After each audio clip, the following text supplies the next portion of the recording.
Hello friends, എല്ലാവർക്കും Shruthi's learning സ്ക്വയറിലേക്ക് സ്വാഗതം. ഇന്നത്തെ ക്ലാസ്സിൽ നമ്മൾ ഡിസ്കസ് ചെയ്യാൻ പോകുന്നത് നമ്മുടെ വരുന്ന ഫീൽഡ് വർക്കർ എക്സാമിൻ്റെ സ്പെഷ്യൽ ടോപ്പിക്കാണ് കേട്ടോ, സാനിറ്റേഷൻ. അപ്പോൾ നമുക്ക് ചെറിയ കണക്ഷൻസും കാര്യങ്ങളൊക്കെ കൊടുത്തിട്ടൊന്ന് വേഗം പഠിക്കാം. ഓക്കെ, അപ്പം ആദ്യം തന്നെ എന്താണ് വെക്ടറുകൾ എന്നുള്ളത് നോക്കാം. എന്താണ് വെക്ടറുകൾ? എന്താ വെക്ടറുകൾ എന്ന് പറഞ്ഞു കഴിഞ്ഞാൽ രോഗം ബാധിക്കപ്പെട്ട ഒരു ജീവിയിൽ നിന്ന് മറ്റൊരു ജീവിയിലേക്ക് രോഗം പരത്തുന്ന രോഗവാഹകരായിട്ടുള്ള ചെറുജീവികളുണ്ടല്ലോ, അതിനെയാണ് നമ്മൾ പറയുന്നത് വെക്ടറുകൾ എന്ന് പറയുന്നത്. അതായത് രോഗം ബാധിക്കപ്പെട്ട ഒരു ജീവിയിൽ നിന്ന് മറ്റൊരു ജീവിയിലേക്ക് രോഗം പരത്തുന്ന രോഗവാഹകരായിട്ടുള്ള കാരിയേഴ്സ് ആയിട്ടുള്ള ചെറിയ ജീവികളെയാണ് നമ്മൾ വെക്ടറുകൾ എന്ന് പറയുന്നത്. ഇനി അങ്ങനെയാണെങ്കിൽ വെക്ടറുകളുടെ ഉദാഹരണങ്ങൾ ഏതൊക്കെയാണ് നമുക്കറിയാം. ഏതാ? കൊതുകുണ്ട്, ഈച്ച, മണലീച്ച, എലി, ചെള്ള്, ടിക്കുകൾ, ചിഗർ, മൈറ്റ്സ്, ഇതൊക്കെയാണ് അതിൻ്റെ എക്സാമ്പിൾസ് കേട്ടോ. പിന്നെ ഭൂരിഭാഗം വെക്ടറുകളും ഉൾപ്പെടുന്ന ഫൈലം ഏതാണെന്ന് ചോദിക്കുകയാണെങ്കിൽ ആർത്രോപോഡയാണ്. ഏതാണ്? ഭൂരിഭാഗം വെക്ടറുകളും ഉൾപ്പെടുന്ന ഫൈലം ചോദിക്കുകയാണെങ്കിൽ ആർത്രോപോഡ. ഇനി നമ്മൾ ആദ്യം കൊതുകിനെ കുറിച്ച് പഠിക്കാം. അപ്പോൾ കൊതുകിൻ്റെ കിങ്ഡം ഏതാണെന്ന് ചോദിക്കുകയാണെങ്കിൽ അനിമേലിയ ആണ് കേട്ടോ. കൊതുകിൻ്റെ കിങ്ഡം അനിമേലിയ. ആനിമൽസ് ആണെന്നുള്ള രീതിയിലൊക്കെ വെറുതെ ഒന്ന് കണക്ട് ചെയ്യുക. അനിമേലിയ. ജന്തു ഫൈലം ആർത്രോപോഡ. അപ്പോൾ നമ്മുടെ കൊതുകിന് ഭയങ്കര ആർത്തിയാണെന്നൊക്കെ ആലോചിക്കുക അല്ലേ. രക്തമൊക്കെ കുടിക്കാൻ വേണ്ടിയിട്ട് ഭയങ്കര ആർത്തിയാണ്. അപ്പോൾ അങ്ങനെയൊക്കെ ജസ്റ്റ് കണക്ട് ചെയ്തോളൂ, ആർത്രോപോഡയാണ് കേട്ടോ. പിന്നെ ക്ലാസ് അല്ലെങ്കിൽ ഫാമിലി നോക്കുകയാണെങ്കിൽ ഇൻസെക്റ്റ. നമുക്കറിയാലോ ഇൻസെക്റ്റാണ്. ഇൻസെക്റ്റ എന്നുള്ള രീതിയിൽ ആലോചിക്കുക. ഓർഡർ ഡിപ്റ്ററയാണ്. ഓർഡർ ഡിപ്റ്ററ. അപ്പോൾ ഡിപ്റ്ററ എന്ന് പറഞ്ഞാൽ ഈ രണ്ട് ചിറകുള്ള ചെറിയ പ്രാണികളൊക്കെയാണ് നമ്മൾ ഡിപ്റ്ററ എന്ന് പറയുന്നത് കേട്ടോ. അപ്പോൾ ഈ ഡി എന്ന് പറയുമ്പോൾ തന്നെ അല്ലെങ്കിൽ ഡൈ എന്ന് പറയുമ്പോൾ നമുക്കറിയാലോ രണ്ട് അല്ലേ. അപ്പോൾ രണ്ട് ചിറകുള്ള പ്രാണികളൊക്കെയാണ് നമ്മൾ ഡിപ്റ്ററ എന്ന് പറയുന്നത്. ശാസ്ത്രീയ നാമം കുലിസിഡയാണ് കേട്ടോ. ശാസ്ത്രീയ നാമം കുലിസിഡെ.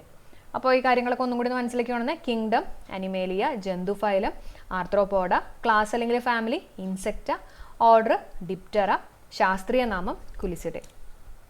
ഇനി എവിടെയൊക്കെയാണ് കൊതുകുകൾ കാണപ്പെടുന്നത്? ഉഷ്ണമേഖല, മിതോഷ്ണ മേഖല, ആർട്ടിക് സർക്കിളുകൾ.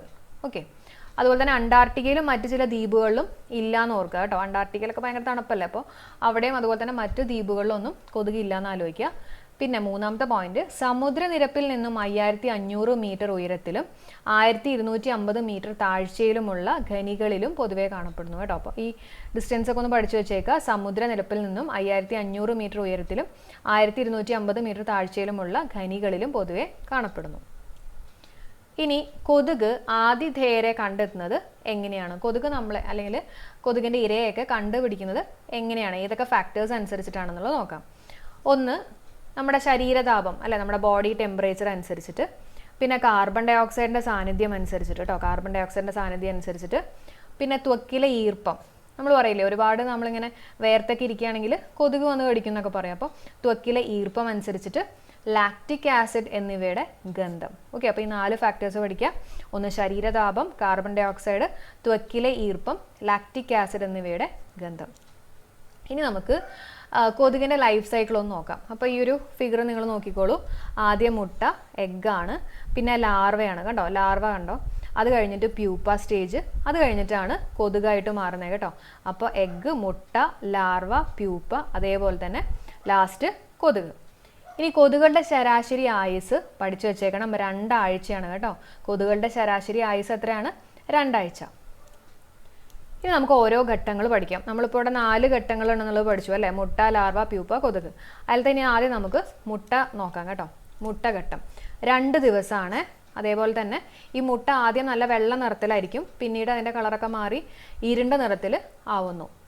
കൊതുകിൻ്റെ മുട്ട വിരിയാനുള്ള സമയ ദൈർഘ്യം ആശ്രയിച്ചിരിക്കുന്ന ഘടകങ്ങൾ ഏവാന്നുള്ളത് ചോദിക്കാം. അപ്പോൾ എന്തൊക്കെ അനുസരിച്ചിട്ടാണ്, എന്തിനൊക്കെ ഡിപ്പെൻഡ് ചെയ്തിട്ടാണ് മുട്ട വിരിയാനെടുക്കുന്ന സമയം എന്നുള്ളത് നോക്കാം.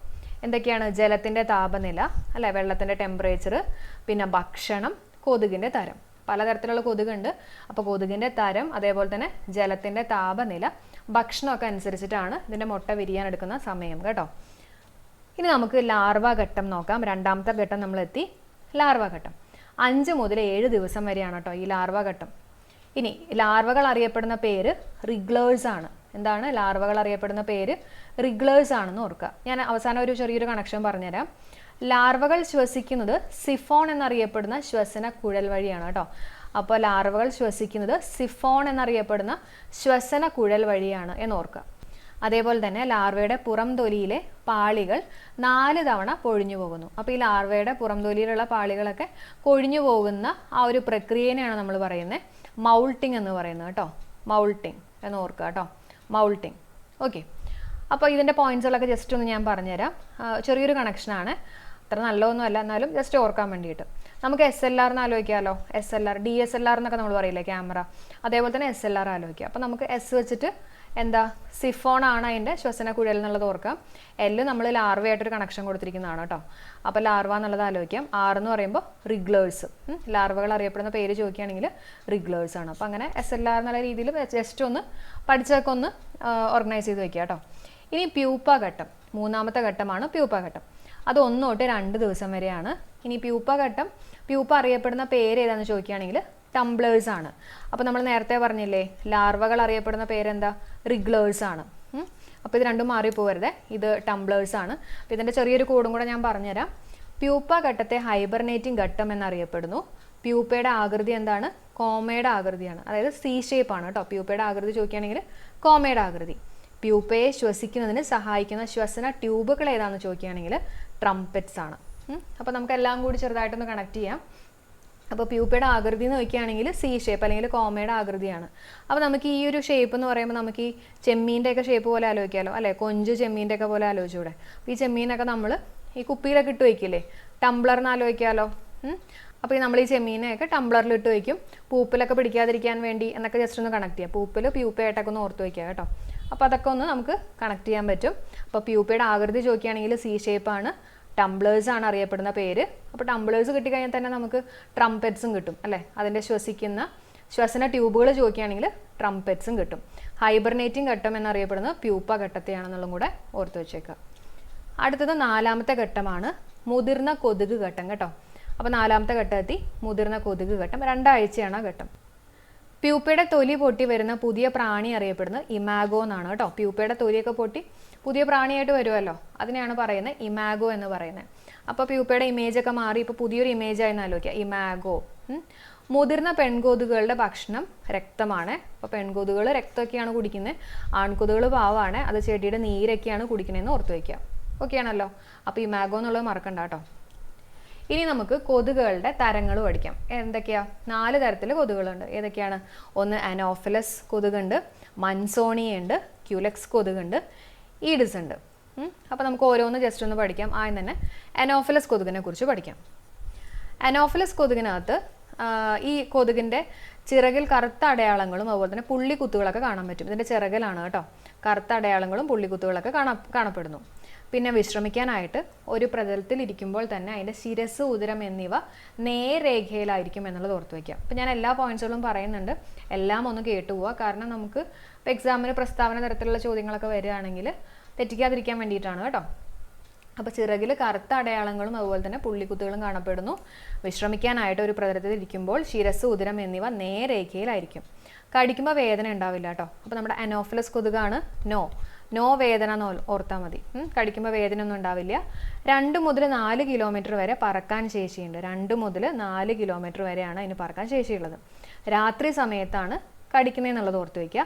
8 മുതൽ 34 ദിവസം വരെയാണ് അതിൻ്റെ ആയുസ്. 8 മുതൽ 34 ദിവസം വരെയാണ് അതിൻ്റെ ആയുസ്. അപ്പം ഇതിൻ്റെ ചിറകിലത്തെ അടയാളങ്ങളും കാര്യങ്ങളൊക്കെ ഒന്ന് പഠിക്കുക കേട്ടോ. ചിറകിൽ കറുത്ത അടയാളങ്ങൾ അതുപോലെ തന്നെ പുള്ളിക്കുത്തുകൾ കാണപ്പെടുന്നു എന്നുള്ളത് ഓർത്ത് വയ്ക്കുക. ഓക്കെ ആണല്ലോ. ഇനി അനോഫിലസിൻ്റെ തന്നെ മുട്ടയിടലിനെ കുറിച്ച് നമുക്ക് പഠിക്കാം. അനോഫിലസ് കൊതുകുകൾ മുട്ടയിടുന്നത് ശുദ്ധജലത്തിലാണ് കേട്ടോ. അത് ഇമ്പോർട്ടൻ്റ് ആണ്. അനോഫിലസ് കൊതുകുകൾ മുട്ടയിടുന്നത് എവിടെയാണ്? ശുദ്ധജലത്തിലാണെന്ന് ഓർക്കുക. അനോഫിലസ് കൊതുകുകളുടെ മുട്ടകൾ ഒറ്റയ്ക്കൊറ്റയ്ക്കായിട്ടാണ് കാണപ്പെടുന്നത്. ഒറ്റയ്ക്കൊറ്റയ്ക്കായിട്ടാണ് അതിൻ്റെ മുട്ടകൾ കാണപ്പെടുന്നത്. അനോഫിലസ് മുട്ടകൾ ഇരുവശവും വായു അറകളുണ്ട്. അനോഫിലസ് മുട്ടകൾക്ക് ഇരുവശവും വായു അറകളുണ്ടെന്നുള്ളത് ഓർക്കുക. അതുപോലെ തന്നെ അനോഫിലസ് കൊതുകുകൾ മുട്ടയിടുന്ന സ്ഥലങ്ങളാണ് നമുക്കറിയാലോ, അത് ശുദ്ധജലത്തിലായിരിക്കും. അപ്പോൾ എവിടെയൊക്കെയാണ്? കിണറുകൾ, ഒഴുക്കില്ലാത്ത അരുവികൾ, തറയിലോ മേൽക്കൂരയിലോ കാണപ്പെടുന്ന ടാങ്കുകൾ, ജലസംഭരണ പാത്രങ്ങൾ, ഉപയോഗശൂന്യമായിട്ടുള്ള ബോട്ടുകൾ, അതുപോലെ തന്നെ ടെറസ്, ഇവിടെയൊക്കെയാണ് മെയിനായിട്ടുള്ളത്. ഓക്കെ, അപ്പം ശുദ്ധജലമാണെന്നുള്ള ഓർത്ത് വയ്ക്കുക. അതേപോലെ തന്നെ പിന്നെന്താ ഇമ്പോർട്ടൻ്റ് ആയിട്ടുള്ള ഒരു പോയിന്റ്, അതിൻ്റെ അടയാളങ്ങളും കാര്യങ്ങളൊക്കെ ഓർത്ത് വയ്ക്കുക കേട്ടോ. ഇനി അനോഫിലസിൻ്റെ ലാർവയെ കുറിച്ചാണ് നമ്മൾ പറയുന്നത്. അപ്പോൾ നമ്മളിപ്പോൾ മുട്ട സ്റ്റേജാണ് പറഞ്ഞത്, മുട്ടയിടുന്നതിനെ കുറിച്ചൊക്കെയാണ് പറഞ്ഞത്. ഇനി ലാർവയാണ് കേട്ടോ. അനോഫിലസ് ലാർവകൾക്ക് ശ്വസനക്കുഴൽ കാണില്ല. അപ്പോൾ അനോഫിലസ് ലാർവകൾക്ക് ശ്വസനക്കുഴൽ കാണില്ല. പിന്നെ എങ്ങനെയായിരിക്കും അത് ശ്വസിക്കുന്നത്? ശ്വസനക്കുഴൽ എന്ന് പറയുമ്പോൾ നമുക്കറിയാലോ സിഫോൺ കേട്ടോ, സിഫോൺ ട്യൂബ് ഇല്ല. അപ്പോൾ ശ്വസിക്കുന്നത് പിൻഭാഗത്തുള്ള പ്ലേറ്റ്ലെറ്റുകളിലൂടെയാണ് കേട്ടോ. അപ്പം ഈ അനോഫിലസ് കൊതുകിൻ്റെ പിൻഭാഗത്തുള്ള പ്ലേറ്റ്ലെറ്റുകളിലൂടെയാണത് ശ്വസിക്കുന്നത്. ശ്വസനക്കുഴൽ കാണില്ല. അനോഫിലസ് ലാർവകൾ ജലോപരിതലത്തിൽ സമാന്തരമായാണ് കാണപ്പെടുക. അനോഫിലസ് ലാർവകൾ ജലോപരിതലത്തിൽ സമാന്തരമായാണ് കാണപ്പെടുക എന്നുള്ളത് ഓർത്തു വയ്ക്കുക. ഇനി നമുക്ക് ക്യൂലെക്സ് നോക്കാം. ക്യൂലെക്സ് കൊതുകിനെ കുറിച്ച് നോക്കാം. ശ്രദ്ധിക്കണേ, മുതുകിലും തലയിലും വെള്ള കുത്തുകളും ചിറകുകളിൽ ഇരുണ്ട നിറത്തിലുള്ള ശൽക്കങ്ങളും കാണപ്പെടുന്നു. അപ്പോൾ എവിടെയൊക്കെയാണ് ഈ വെള്ളക്കുത്തുകൾ വരുന്നത്? മുതുകിലും തലയിലുമാണ് കേട്ടോ. മുതുകിലും തലയിലും ഒക്കെ വെള്ളക്കുത്തുകളും ചിറകുകളിൽ വെള്ളക്കുത്തില്ല എന്നുള്ളത് ഓർക്കുക. ചിറകുകൾ എന്താ ഉള്ളത്? ഇരുണ്ട നിറത്തിലുള്ള ശൽക്കങ്ങളും കാണപ്പെടുന്നു. ക്യൂലെക്സ് കൊതുകിൻ്റെ ചിറകിൽ പുള്ളികൾ കാണില്ല. ഞാൻ പറഞ്ഞില്ലേ, ക്യൂലെക്സ് കൊതുകിൻ്റെ ചിറകിൽ പുള്ളികൾ കാണില്ല. തലയുടെ പുറകുവശം ഒരു കൂന് പോലെ തോന്നുന്നതുകൊണ്ട് അതിനെ ഹഞ്ച് ബാക്ക് എന്ന് വിളിക്കാറുണ്ട്. ഓർത്ത് വെച്ചേക്കണേ, ഹഞ്ച് ബാക്ക് എന്ന് വിളിക്കുന്ന കൊതുക് ഏതാണെന്ന് ചോദിക്കുകയാണെങ്കിൽ ക്യൂലെക്സ് കൊതുകാണ് കേട്ടോ. തലയുടെ പുറകുവശം ഒരു കൂന് പോലെ തോന്നുന്നതുകൊണ്ട് അതിനെ ഹഞ്ച് ബാക്ക് എന്ന് വിളിക്കാറുണ്ട്. രാത്രി സമയത്താണ് അത് കടിക്കുന്നത്. 12 തൊട്ട് 13 കിലോമീറ്റർ വരെ അതിന് പറക്കാൻ കഴിയും. അപ്പോൾ ഞാൻ ഈ പോയിന്റ്സുകളൊക്കെ വീണ്ടും ചെറിയൊരു കോഡ് പോലെയൊക്കെ പറഞ്ഞുതരാം കേട്ടോ, ഒന്ന് ശ്രദ്ധിക്കുക. നമുക്ക് അടുത്തേക്ക് കയറാം. ക്യൂലെക്സിൻ്റെ മുട്ടയിടൽ. ക്യൂലെക്സ് മുട്ടയിടുന്ന എവിടെയാണ്? മലിനജലത്തിലാണ് കേട്ടോ. മലിനജലത്തിലാണ്. ഓടകൾ, ടാങ്കുകൾ, കുഴികൾ, കുളങ്ങൾ എന്നുള്ളതൊക്കെ ഓർക്കുക. അപ്പോൾ ചെറിയൊരു കണക്ഷൻ ഞാൻ പറഞ്ഞുതരാം കേട്ടോ. നമുക്ക് ഈ ക്യൂലെക്സ് എന്നൊക്കെ പറയുമ്പോൾ നമുക്ക് ക്യൂ ആലോചിക്കാം. നമ്മളൊരു ക്യൂവിലൊക്കെ നിന്ന് കഴിയുമ്പോൾ, കുറേ നേരമൊക്കെ നിന്ന് കഴിയുമ്പോൾ എങ്ങനെയായിരിക്കും? നമ്മൾ ഭയങ്കര ഇങ്ങനെ മലിനമാവുന്നൊക്കെ ആലോചിക്കും. ഇപ്പോൾ കൊറോണയും കോവിഡും കാര്യങ്ങളൊക്കെ ആയതുകൊണ്ട് തന്നെ മലിനമാവുന്ന ജസ്റ്റ് ഒന്ന് കണക്ട് ചെയ്ത് വെച്ചോളൂ. അപ്പോൾ ക്യൂലെക്സ് മുട്ടയിടുന്നത് മലിനജലത്തിലാണെന്നുള്ളത് ഓർത്ത് വെച്ചേക്കുക. അതേപോലെ തന്നെ ക്യൂലെക്സിൻ്റെ മുട്ടകൾ ഒരുമിച്ച് ചേർന്ന് ഒരു ചങ്ങാട്ടത്തിൽ രൂപത്തിലാണ് കാണുന്നത് എന്ന് ഓർത്ത് വയ്ക്കുക. ക്യൂലെക്സിൻ്റെ മുട്ടകൾ ഒരുമിച്ച് ചേർന്ന് ഒരു ചങ്ങാട്ടത്തിൻ്റെ രൂപത്തിലാണ് കാണുന്നത് എന്നുള്ളത് ഓർത്ത് വയ്ക്കുക. ഒരു കുലയിൽ 100 മുതൽ 300 മുട്ടകൾ വരെ കാണും. ഓക്കെ, അപ്പോൾ ഒരു കുലയിൽ 100 മുതൽ 300 മുട്ടകൾ വരെ കാണും. അപ്പോൾ ജസ്റ്റ് ഇങ്ങനെ ഒന്ന് ഓർത്തോളൂ. അതായത് ക്യൂലെക്സ് എന്ന് പറയുമ്പോൾ നമുക്ക് ക്യൂ ആലോചിക്കാമല്ലോ. അപ്പോൾ ഈ ക്യൂവിനകത്ത് 100 തൊട്ട് 300 ആൾക്കാരുണ്ടാവും എന്നൊക്കെ ഓർത്ത് വയ്ക്കുക കേട്ടോ. അപ്പോൾ അങ്ങനെ ഒരു കണക്ഷൻ കിട്ടും. അപ്പോൾ മലിനജലമാണ്. അപ്പോൾ നമ്മുടെ ക്യൂവിൽ നിൽക്കുമ്പോൾ നമ്മൾ ഇത്തിരി മലിനമാവുന്നൊക്കെ ജസ്റ്റ് ഒന്ന് കണക്ട് ചെയ്ത് വയ്ക്കുക. അതേപോലെ തന്നെ 100 മുതൽ 300 മുട്ടകൾ വരെ കാണും എന്നുള്ളത് ഓർത്ത് വയ്ക്കുക. ഒരു ചങ്ങാട്ടത്തിൻ്റെ രൂപത്തിലാണ് ഈ ക്യൂലെക്സിൻ്റെ മുട്ടകളൊക്കെ ഒരുമിച്ച് ചേർന്ന് ഒരു ചങ്ങാട്ടത്തിൻ്റെ രൂപത്തിലാണ് കാണപ്പെടുക എന്നുള്ളത് ഓർത്ത് വയ്ക്കുക. അതേപോലെ തന്നെ ഹഞ്ച് ബാക്ക് എന്ന് വിളിക്കപ്പെടുന്ന കൊതുക് ഏതാണെന്ന് ചോദിക്കുകയാണെങ്കിൽ ക്യൂലെക്സ് ആണ്. അപ്പോൾ ജസ്റ്റ് ആലോചിച്ചോളൂ, നമ്മളിങ്ങനെ ക്യൂലൊക്കെ നിൽക്കുന്ന സമയത്ത് നമ്മുടെ ബാക്കിലൊക്കെ വന്നിട്ട് ഈ കൊതുക് കടിക്കും എന്നൊക്കെ ഒന്ന് ഓർത്ത് വയ്ക്കുക കേട്ടോ. അപ്പോൾ കിട്ടിയല്ലോ പോയിന്റ്സുകളൊക്കെ. ഇനി ക്യൂലെക്സിൻ്റെ ലാർവയെക്കുറിച്ച് നമുക്ക് നോക്കാം. ശ്രദ്ധിക്കുക, ജലോപരിതലത്തിൽ ഒരു കോൺ സൃഷ്ടിച്ച് നിലകൊള്ളുന്നു. ലാർവയാണ് പറഞ്ഞിട്ടുള്ളത്. ജലോപരിതലത്തിൽ ഒരു കോൺ സൃഷ്ടിച്ച് നിലകൊള്ളുന്നു.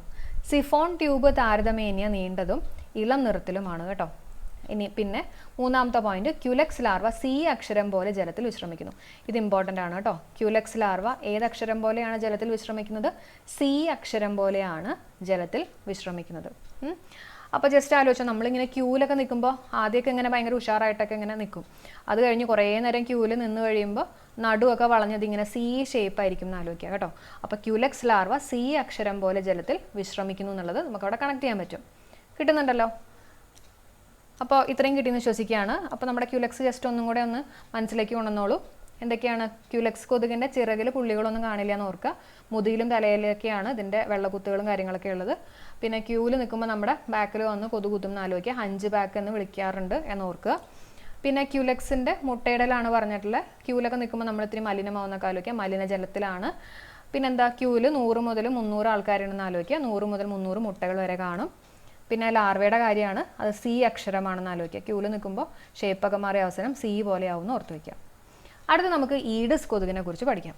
ഈഡിസിൻ്റെ ശരീരത്തിൽ വെളുത്ത പുള്ളികളും വരകളും കാണാം കേട്ടോ. ഈ കൊതുകിനെ നോക്കിയാൽ ഇതിൻ്റെ ശരീരത്തിൽ വെളുത്ത പുള്ളികളും വരകളും ഒക്കെ കാണാൻ പറ്റും. അപ്പോൾ അതുകൊണ്ട് തന്നെ ഒരു പുലിയുടെ പോലെയൊക്കെ ഇരിക്കുന്നില്ല, ഒരു ടൈഗറിൻ്റെ പോലെ ഇരിക്കുന്നുണ്ട്. അതുകൊണ്ട് തന്നെ ഇതിനെ ടൈഗർ മോസ്കിറ്റോ എന്നറിയപ്പെടുന്നു കേട്ടോ. ടൈഗർ മോസ്കിറ്റോ എന്നറിയപ്പെടുന്ന കൊതുക് ഏതാണെന്ന് ചോദിക്കുകയാണെങ്കിൽ ഈഡിസ് കൊതുകാണ്. പകൽ സമയങ്ങളിൽ പ്രത്യേകിച്ച് രാവിലെയും വൈകുന്നേരവുമാണ് ഇത് നമ്മളെ കടിക്കുന്നത്. അപ്പോൾ പകൽ സമയങ്ങളിൽ പ്രത്യേകിച്ച് രാവിലെയും വൈകുന്നേരവുമാണ് ഇത് നമ്മളെ കടിക്കുന്നത്. 300 മീറ്ററിൽ കൂടുതൽ പറന്നു പോകാറില്ല കേട്ടോ. അപ്പോൾ 300 മീറ്ററൊക്കെ മാക്സിമം അതിന് പറ്റുള്ളൂ. 300 മീറ്ററിൽ കൂടുതൽ അത് പറന്നു പോകില്ല ഈഡിസ് കൊതുക്. മഴക്കാലത്താണ് ധാരാളമായിട്ട് ഇതിനെ കണ്ടുവരുന്നത് കേട്ടോ. അപ്പോൾ എന്തൊക്കെയാണ് ഈഡിസിനകത്ത് പറയാനുള്ളത്? ഈ ടൈഗർ മോസ്കിറ്റോ എന്നറിയപ്പെടുന്ന ഈഡിസ് കൊതുകാണ്. ഈഡിസിൻ്റെ ശരീരത്തിൽ വെളുത്ത പുള്ളികളും വരകളൊക്കെ നമുക്ക് കാണാൻ പറ്റും. അതേപോലെ തന്നെ പകൽ സമയങ്ങളിലും പ്രത്യേകിച്ച് രാവിലെയും വൈകുന്നേരമൊക്കെയാണ് നമ്മൾ കടിക്കുന്നത്. 300 മീറ്ററിൽ കൂടുതൽ അതിന് പറന്നു പോകാൻ പറ്റില്ല. മഴക്കാലത്താണ് നമ്മൾ ധാരാളമായിട്ട് ഈ കൊതുകിനെ കാണുന്നത്. പിന്നെ ഈഡിസിൻ്റെ മുട്ടയിടൽ നോക്കാം. ഈഡിസ് നമ്മുടെ അനോഫിലസ് കൊതുക് പോലെ തന്നെ ശുദ്ധജലത്തിലാണ് മുട്ടയിടുന്നതെന്ന് ഓർക്കുക കേട്ടോ. ശുദ്ധജലത്തിലാണ് മുട്ടയിടുന്നത്. മുട്ടകൾ ഓരോന്നായിട്ട് സിഗാർ ആകൃതിയിൽ കാണപ്പെടുന്നു. സിഗാർ ആകൃതിയിലാണ് മുട്ടകൾ കാണപ്പെടുന്നത്. അതായത് ഇങ്ങനെ ഈ ചുരുട്ട് പോലെയൊക്കെ ഇങ്ങനെ സിഗരറ്റിൻ്റെ ഒക്കെ പോലെ ഇങ്ങനെ ഈ ഒരു ആകൃതിയിലാണ് മുട്ടകൾ കാണപ്പെടുന്നത്. ഈഡിസ് കൊതുകുകൾക്ക് അവയുടെ മുട്ട വഴി അടുത്ത തലമുറകളിലേക്ക് വൈറസുകളെ പകർന്നു നൽകാനുള്ള ശേഷിയുണ്ട്. അതൊന്ന് ഓർത്ത് വെച്ചേക്കണേ. ഈഡിസ് കൊതുകുകൾക്ക് അവയുടെ മുട്ട വഴി അടുത്ത തലമുറകളിലേക്കുള്ള വൈറസുകളെ പകർന്നു നൽകാനുള്ള ശേഷിയുണ്ട്. അപ്പോൾ ഏത് കൊതുകിനാണ് അടുത്ത തലമുറകളിലേക്ക് വൈറസുകളെ പകർന്നു നൽകാനുള്ള ശേഷിയുള്ളതെന്ന് ചോദിക്കുകയാണെങ്കിൽ ഈഡിസ് എന്നുള്ളത് ഓർത്ത് വെച്ചേക്കുക. അതുപോലെ തന്നെ ശുദ്ധജലത്തിലാണത് മുട്ടയിടുന്നത്. സിഗാർ ആകൃതിയിലാണ് കാണപ്പെടുന്നത്. പിന്നെ ജലോപരിതലത്തിൽ ഒരു കോൺ സൃഷ്ടിച്ച് നിലകൊള്ളുന്നു. ലാർവയുടെ കേസാണ് കേട്ടോ പറയുന്നത്. ഈഡിസിൻ്റെ ശ്വസനക്കുഴൽ കാണപ്പെടുന്നു. ഈഡിസ് ലാർവ എസ് അക്ഷരം പോലെ ജലത്തിൽ വിശ്രമിക്കുന്നു. അപ്പോൾ എസ് അക്ഷരമാണ്. നമ്മൾ നേരത്തെ എന്താ പറഞ്ഞത്? സി അക്ഷരം പോലെ വിശ്രമിക്കുന്ന ഏത് കൊതുകായിരുന്നു? സി. നമ്മൾ ക്യൂവിൽ നിൽക്കുമ്പോൾ സി ഷേപ്പാവെന്ന് പറഞ്ഞില്ലേ? അപ്പോൾ ക്യുലെക്സ് കൊതുകിൻ്റെയാണ് ലാർവ സ്റ്റേജിൽ സി അക്ഷരം പോലെ വിശ്രമിക്കുന്നത്. ഈഡിസ് ആണെങ്കിൽ എസ് അക്ഷരം. അപ്പോൾ ഞാൻ ചെറിയൊരു കണക്ഷൻ പറഞ്ഞുതരാം കേട്ടോ, ഒന്ന് ശ്രദ്ധിക്കുക. അപ്പോൾ നമ്മുടെ ഈഡിസ് എന്ന് പറയുമ്പോൾ അവസാനം എസ് അല്ലേ? അപ്പോൾ എസ് ആകൃതി അല്ലെങ്കിൽ എസ് അക്ഷരം പോലെ ജലത്തിൽ വിശ്രമിക്കുന്നത് ഈഡിസ് കൊതുകാന്ന് ഓർക്കുക കേട്ടോ. ലാർവ സ്റ്റേജ് ആണ്. അതേപോലെ തന്നെ ശുദ്ധജലം, അത് നമുക്ക് എസ് ആയിട്ടൊക്കെ ഒന്ന് ഓർത്ത് വയ്ക്കാമല്ലോ. ശുദ്ധജലത്തിലാണ് അത് മുട്ടയിടുന്ന ആലോചിക്കുക. അതുപോലെ തന്നെ എസ് വെച്ചിട്ട് തന്നെയാണ് സിഗർ ആകൃതിയിൽ കാണപ്പെടുന്നു അതിൻ്റെ മുട്ടകളൊക്കെ. അതൊക്കെ ഒന്ന് കണക്ട് ചെയ്ത് വെച്ചേക്കുക. ഇനി നമുക്ക് അടുത്ത് നോക്കാം. മൻസോണിയാണ് കേട്ടോ. മൻസോണിയ കൊതുകുകൾ മുതുകിലും തലയിലും വെള്ളക്കുത്തുകളും ചിറകിൽ ഇരുണ്ട നിറത്തിലുള്ള ശൽക്കങ്ങളും കാണപ്പെടുന്ന കൊതുകുകളാണ് മൻസോണിയ. ജസ്റ്റ് ഒന്ന് നോക്കുക. കണ്ടോ, ഇവിടെയൊക്കെ കുത്തുകൾ കണ്ടോ? മുതുകിലും തലയിലും വെള്ളക്കുത്തുകളും ചിറകിൽ ഇരുണ്ട നിറത്തിലുള്ള ശൽക്കങ്ങളും ഈ സ്കെയിൽസ് പോലെയൊക്കെ കാണപ്പെടുന്ന കൊതുകുകളാണ് മൻസോണിയ എന്ന് പറയുന്നത്. മൻസോണിയ മുട്ടയിടൽ. ജലസസ്യങ്ങളുടെ ഇലയുടെ അടിയിലാണ് ഇത് മുട്ടയിടുന്നത് കേട്ടോ. ജലസസ്യങ്ങളുടെ ഇലയുടെ അടിയിലാണിത് മുട്ടയിടുന്നത്. ഇനി നമുക്ക് ഓരോ കൊതുകുകളെ ഒന്ന് കമ്പയർ ചെയ്യാം. ആദ്യം തന്നെ അനോഫിലസ് കൊതുക്. വിശ്രമിക്കുന്ന സ്ഥലങ്ങൾ ചോദിക്കുകയാണെങ്കിൽ കുറ്റിക്കാടുകൾ, തൊഴുത്തുകൾ, ഇരുട്ട് നിറഞ്ഞ മൂലകൾ. ഓക്കെ. കടിക്കുന്ന സമയം എപ്പോഴാണെന്ന് വെച്ചിട്ടുണ്ടെങ്കിൽ സന്ധ്യാസമയം മുതൽ രാത്രി സമയം വരെ കേട്ടോ. സന്ധ്യാസമയം മുതൽ രാത്രി സമയം വരെ. പിന്നെ ക്യൂലെക്സ് കൊതുക്. നമ്മൾ ക്യൂവിൽ നിൽക്കും കാര്യങ്ങളൊക്കെ ഓർക്കുക കേട്ടോ. സി ഷേപ്പ് ആവും, അതൊക്കെ ഒന്ന് മനസ്സിലേക്ക് കൊണ്ടുവരിക. വിശ്രമിക്കുന്ന സ്ഥലങ്ങൾ ഏതൊക്കെയാണ്? മരപ്പൊത്തുകൾ, കുറ്റിച്ചെടികൾക്കിടയിൽ, ഫർണിച്ചറിൻ്റെ അടിയിൽ, ചൂരകൾക്കിടയിൽ. അപ്പോൾ അനോഫിലസ് കൊതുക് ശുദ്ധജലത്തിലുള്ളതാണ്. ക്യൂലെക്സ് ആണെങ്കിൽ മലിനജലം എന്നുള്ളതൊക്കെ ഓർക്കുക. ക്യൂവിൽ നിൽക്കുമ്പോൾ മലിനാവും എന്നൊക്കെ ഓർത്ത് വെച്ചേക്കുക. അതേപോലെ തന്നെ കടിക്കുന്ന സമയം സന്ധ്യാസമയത്ത് അകത്ത് പ്രവേശിച്ച് അർദ്ധരാത്രിയിൽ കടിക്കുന്നു. നമ്മളെ അർദ്ധരാത്രിയിലൊക്കെ കടിക്കുന്ന കൊതുക് ഏതാണെന്ന് ചോദിക്കുകയാണെങ്കിൽ നമ്മുടെ ക്യൂലെക്സ് ആണ് കേട്ടോ. ക്യൂ നിന്നിട്ട് നമ്മളെ അർദ്ധരാത്രിയിൽ വന്നിട്ട് ഇങ്ങനെ കടിക്കുമെന്ന് ഓർത്ത് വയ്ക്കുക. ഇത് മൻസോണിയ കൊതുകാണ്. അത് വിശ്രമിക്കുന്ന സ്ഥലങ്ങൾ ചോദിക്കുകയാണെങ്കിൽ കുറ്റിച്ചെടികൾക്കടിയിൽ, പിന്നെ എവിടെയാണ് കടിക്കുന്ന സമയം രാത്രിയിലും പ്രഭാതത്തിന് തൊട്ട് മുമ്പുമാണ് കേട്ടോ. പിന്നെയുള്ള ഈഡിസ് കൊതുകാണ്. വീടിന് ചുറ്റുമുള്ള കുറ്റിക്കാടുകളിലാണ് കേട്ടോ അത് വിശ്രമിക്കുന്നത്. പ്രഭാതങ്ങളിലും പകൽ സമയത്തുമാണ് അത് നമ്മളെ കടിക്കുന്നത്. അപ്പോൾ നമ്മളിപ്പോൾ പഠിച്ചിട്ടുള്ള കാര്യങ്ങൾ ഒന്നും കൂടെ നിങ്ങൾ വായിച്ചു നോക്കുക കേട്ടോ. ഷുവറായിട്ട് നിങ്ങളുടെ മനസ്സിൽ നിൽക്കും. കാരണം ചെറിയ കണക്ഷൻസും കാര്യങ്ങളൊക്കെ വെച്ചിട്ട് തന്നെയാണ് നമ്മൾ ക്ലാസ് എടുത്തിട്ടുള്ളത്. അപ്പോൾ ഇതെൻ്റെ ആദ്യത്തെ ബയോളജി ക്ലാസ് ആണ്. നിങ്ങൾക്ക് യൂസ്ഫുൾ ആയിട്ട് തോന്നിയിട്ടുണ്ടെങ്കിൽ തീർച്ചയായിട്ടും കമൻറ്റ് ചെയ്യാൻ മറക്കല്ലേ. കമൻറ്റ്സ് വായിക്കുമ്പോഴാണ് കേട്ടോ പ്രചോദനം കിട്ടുന്നത്. അപ്പം ഇത് നിങ്ങളുടെ കമൻറ്റ്സും കാര്യങ്ങളൊക്കെ അനുസരിച്ചിട്ട് തന്നെ നമുക്ക് നെക്സ്റ്റ് വീഡിയോ ചെയ്യാം. നാളെ തന്നെ ചെയ്യാം. അപ്പോൾ എല്ലാവരും തീർച്ചയായിട്ടും ഒന്ന് കമൻറ്റ് ചെയ്യുക. അതേപോലെ തന്നെ നിങ്ങളുടെ ഫ്രണ്ട്സൊക്കെ ഉണ്ടെങ്കിൽ സ്പെഷ്യൽ ടോപ്പിക്കിനെ കുറിച്ചൊക്കെ ചോദിക്കുകയാണെങ്കിൽ ജസ്റ്റ് നമ്മുടെ ചാനലിൻ്റെ പേരും കാര്യങ്ങളൊക്കെ ഒന്ന് സജസ്റ്റ് ചെയ്യുക കേട്ടോ. അപ്പോൾ ക്ലാസ് യൂസ്ഫുൾ ആയിട്ട് തോന്നിയിട്ടുണ്ടെങ്കിൽ ലൈക്ക് ചെയ്യാൻ മറക്കണ്ട, കമൻറ്റ് ചെയ്യുക. സബ്സ്ക്രൈബ് ചെയ്യാതെ കാണുന്ന ആൾക്കാരാണെങ്കിൽ ക്ലാസ് യൂസ്ഫുൾ ആയിട്ട് തോന്നിയിട്ടുണ്ടെങ്കിൽ തീർച്ചയായിട്ടും സബ്സ്ക്രൈബ് ചെയ്യാം. അപ്പോൾ നമുക്ക് നെക്സ്റ്റ് വീഡിയോയിൽ കാണാം. എല്ലാവർക്കും ബൈ.